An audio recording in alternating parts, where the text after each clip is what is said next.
అందరికీ నమస్కారం అండి. నేను మీ వైవీఆర్ ఛానల్ వాణిని. ఎలా ఉన్నారందరూ? సోమవారం నాడు శివుని అనుగ్రహం పొందాలి అంటే ఏం చేయాలి? ఈ విషయం గురించి నేను చెప్తాను. సూర్యోదయానికి ముందుగానే లేచి తలస్నానం చేసి విభూది ధరించాలి.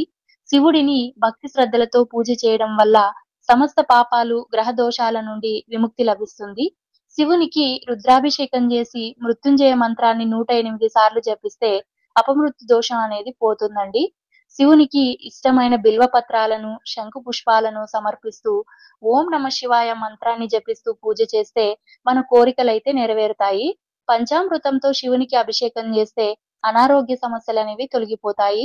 చెరుకు రసంతో అభిషేకం చేస్తే దారిద్ర్యం పోతుందండి. ఇంకోటి, శివుని పూజించే ముందు వినాయకుడిని మొదటగా పూజించాలి. తులసి ఆకులను మరియు సంపంగి పువ్వులను శివుడికి అస్సలు పెట్టకూడదండి.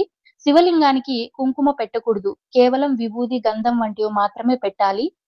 శివునికి మల్లెపూలతోటి పూజ చేయడం వలన మనం కోరుకున్న వ్యక్తితో వివాహం అయితే జరుగుతుంది. తెల్ల జిల్లేడు పువ్వులతో పూజ చేయడం వలన ఆరోగ్యంగా ఉంటాము. పారిజాత పుష్పాలతో పూజ చేయడం వలన సంపద పెరుగుతుంది. తామర పువ్వులు మరియు శంకు పువ్వులతో పూజ చేయడం వలన పాపాలు తొలగిపోతాయి.